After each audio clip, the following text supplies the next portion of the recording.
নমস্কার বন্ধুরা, Monica's food খাজানাতে সবাইকে স্বাগত। আজ রান্না করব নিরামিষ দিনের জন্য এঁচোড়ের একটি লোভনীয় রেসিপি, যা একবার খেলে মুখে লেগে থাকবে। আশা করি আজকের রেসিপি সবার খুব ভালো লাগবে।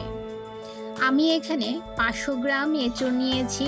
এঁচোড়গুলো বাজার থেকে কেটে এনেছি, ধুয়ে পরিষ্কার করে নিয়েছি। এবারে গ্যাসের চুলায় একটা পাত্রে পরিমাণ মতো জল দিয়ে এঁচোড়গুলো সেদ্ধ করে নেব। দিয়ে দিলাম 1 চামচ নুন ও হাফ চামচ হলুদ গুঁড়ো। 10 মিনিট হাই ফ্লেমে এঁচোড়গুলো সেদ্ধ করে নেব। এঁচোড় সেদ্ধ হতে থাক, এদিকে একটা মশলা তৈরি করে নেব। মিক্সি জারে নিয়ে নিলাম হাফ ইঞ্চি পরিমাণ আদার টুকরো, আর ঝালের জন্য দিয়ে দিলাম 4টে কাঁচা লঙ্কা। এবারে কিছু গোটা মশলা নিয়েছি। এখানে আছে 2টো শুকনো লঙ্কা, হাফ চামচ মৌরি, 4টে ছোট এলাচ, 3টে লবঙ্গ, 1 চামচ গোটা জিরে, 2টো তেজপাতা ও 1 টুকরো দারচিনি। শুকনো লঙ্কা ও তেজপাতা বাদে বাকি মশলাগুলো মিক্সি জারে নিয়ে নেব।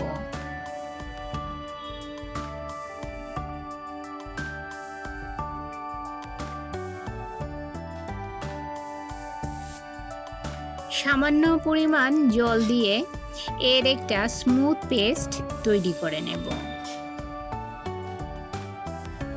এদিকে এঁচোড়গুলো সেদ্ধ হয়ে গেছে। এবারে গ্যাস বন্ধ করে এঁচোড়গুলো নামিয়ে জল ঝরিয়ে এঁচোড়গুলো ঠান্ডা করে নেব। গ্যাসের চুলায় কড়াই বসিয়ে 3 টেবিল চামচ রিফাইন্ড অয়েল গরম করে নিয়ে আলু ভেজে নেব। আমি এখানে 3টে মিডিয়াম সাইজের আলু কেটে নিয়েছি।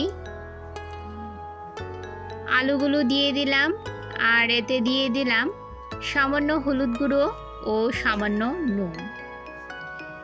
নেড়ে চেড়ে মিডিয়াম ফ্লেমে আলুগুলো ভেজে নেব। মিডিয়াম ফ্লেমে একটু লাল লাল করে আলুগুলো ভেজে নিয়েছি। আলু ভাজা হয়ে গেছে। এবারে আলুগুলো তুলে নিয়ে ওই তেলেই ফোড়নে দিয়ে দেব 2টো শুকনো লঙ্কা, 1টা তেজপাতা, 1 চামচের 4 ভাগের 1 ভাগ হিং। নিরামিষ রান্নায় হিং দিলে খুব ভালো একটা ফ্লেভার আসে। কিছুক্ষণ নেড়ে নিয়ে যখন ফোড়ন থেকে সুন্দর একটা গন্ধ বের হবে, এতে দিয়ে দিলাম পেস্ট করে রাখা মশলা। 2 মিনিট মিডিয়াম ফ্লেমে মশলাটা ভেজে নেব।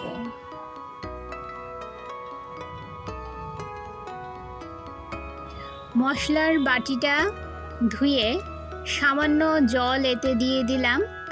এতে করে মশলাটা পুড়ে যাবে না, নিচে লেগে যাবে না। এবারে নেড়ে চেড়ে মশলাটাকে খুব ভালো করে কষিয়ে নিতে হবে। যখন মশলা ভালো করে কষিয়ে নেওয়া হয়ে যাবে আর মশলা থেকে তেল ছাড়তে শুরু করবে, এই পর্যায়ে এতে দিয়ে দেব 1 চামচ হলুদ গুঁড়ো, 1 চামচ কাশ্মীরি লাল লঙ্কার গুঁড়ো শুধু কালারের জন্য, আর দিয়ে দেব 1 চামচ ধনে গুঁড়ো। নেড়ে চেড়ে মিশিয়ে নিয়ে দিয়ে দেব স্বাদ মতো নুন। সব কিছু ভালো করে মিশিয়ে নেব। বন্ধুরা, আমার চ্যানেলের নিত্য নতুন রেসিপি পেতে চ্যানেলটি সাবস্ক্রাইব করে পাশে থাকা বেল আইকনটি প্রেস করুন, আর নোটিফিকেশন অল করুন পরবর্তী ভিডিওর আপডেট পেতে। এবারে এতে দিয়ে দিলাম টমেটো পেস্ট। 2টো মিডিয়াম সাইজের টমেটো পেস্ট করে নিয়েছি। নেড়ে চেড়ে মশলার সঙ্গে ভালো করে মিশিয়ে নিয়ে মিডিয়াম ফ্লেমে 2 মিনিট মশলাটাকে কষিয়ে নেব। বন্ধুরা, যারা আমার রেসিপিটি এই পর্যন্ত ধৈর্য সহকারে দেখছেন অথচ একটা লাইক দিতে ভুলে গেছেন, তাদের কাছে অনুরোধ, প্লিজ একটা লাইক দিয়ে ভিডিওটি কন্টিনিউ করুন। আপনার একটা লাইক পৌঁছে দিতে পারে আমার রেসিপি আরও বহু মানুষের কাছে। এই যে দেখুন, মশলাটা খুব ভালো করে কষিয়ে নিয়ে এবারে এতে আমি দিয়ে দিলাম 2 টেবিল চামচ ফেটানো টক দই। নেড়ে চেড়ে টক দইটা মশলার সঙ্গে খুব ভালো করে মিশিয়ে নেব। এই পর্যায়ে গ্যাসের ফ্লেমটা লো রাখতে হবে, না হলে টক দইটা ফেটে যাওয়ার সম্ভাবনা থাকতে পারে।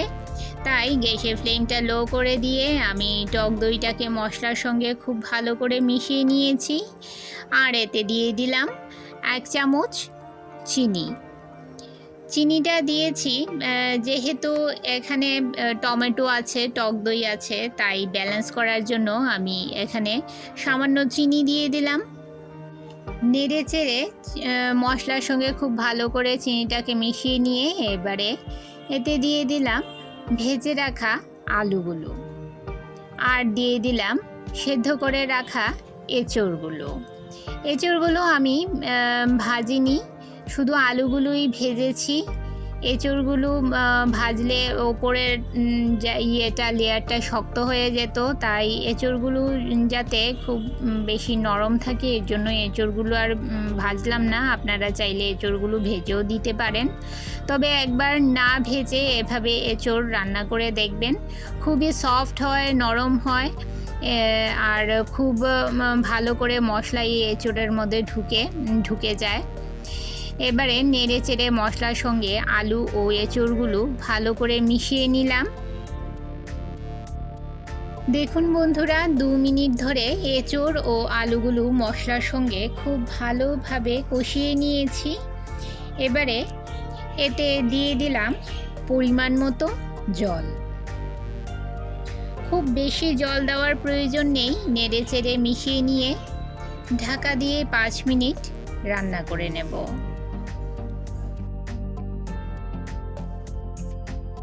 5 মিনিট পর দেখুন ঝোল অনেকটাই কমে গেছে। এই রেসিপিতে আমি বেশি ঝোল রাখবো না, একটু মাখা মাখা থাকবে। এবারে এতে দিয়ে দেব 1 চামচ ঘি। নিরামিষ রান্নায় শেষে একটু ঘি দিলে খেতে বেশ ভালো লাগে, তবে আপনারা চাইলে ঘিটা বাদ দিয়েও এই রান্নাটা করতে পারেন, তাতেও ভালো লাগবে এই রেসিপিটা। নেড়ে চেড়ে খুব ভালো করে মিশিয়ে নেব, আর সবশেষে দিয়ে দেব সামান্য ধনেপাতা। নিরামিষ দিনে এমন একটা এঁচড়ের রেসিপি বানিয়ে খেয়ে দেখুন, অপূর্ব লাগে খেতে বন্ধুরা। ভাত, রুটি, পরোটা সব কিছুর সঙ্গে খেতে পারবেন।